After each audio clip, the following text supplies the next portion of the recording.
সুন্দরপুর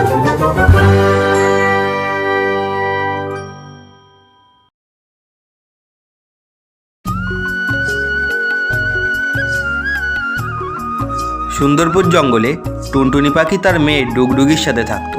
টুনটুনি পাখির স্বামীর মৃত্যু 2 বছর আগে একটা বাস দুর্ঘটনায় হয়েছিল। টুনটুনি পাখি খুবই গরিব ছিল।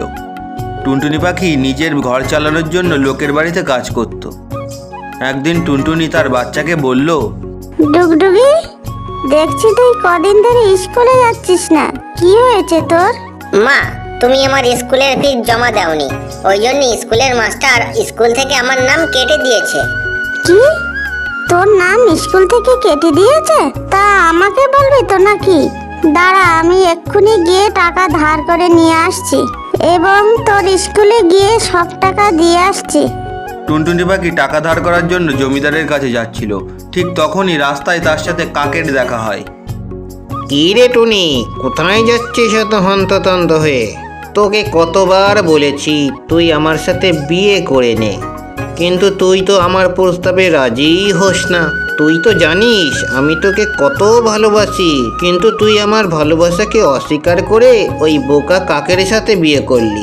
কিন্তু দেখ, তুই যাকে বিয়ে করলি সে আর বাঁচলো না, অ্যাক্সিডেন্টে মারা গেল। এখনো সময় আছে, তুই আমার সাথে বিয়ে করে নে।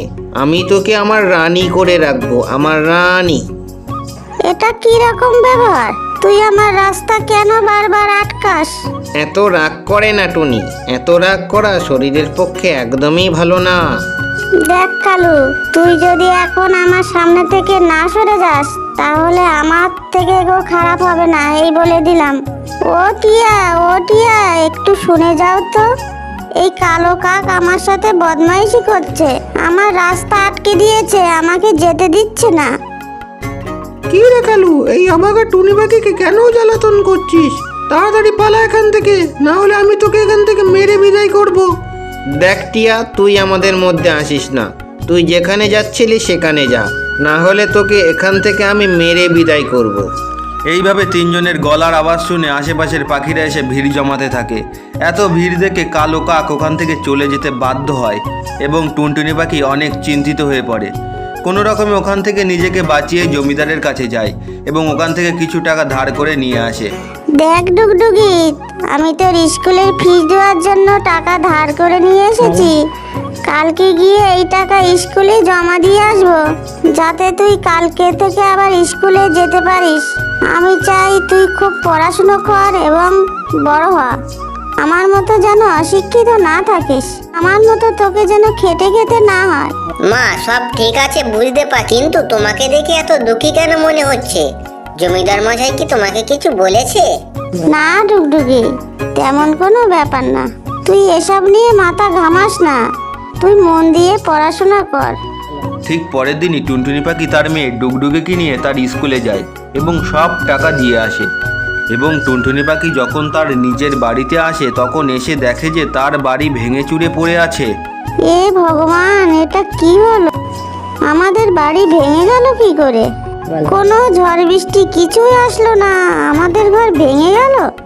আমার তো মনে হচ্ছে এই কাজটা ওই বদমাইশ কালু কাকেরই। যখন আমি পয়সা নিতে জমিদারের কাছে যাচ্ছিলাম তখন ওর সাথে আমার রাস্তায় ঝগড়া হয়েছিল।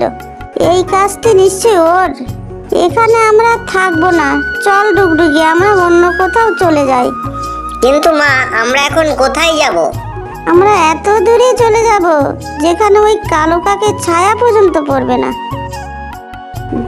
দেখ ডুগডুগি, ওখানে কতগুলো বোতল ফেলানো আছে, ভাবছি ওই বোতল দিয়ে আমরা নতুন একটা বাড়ি বানাবো।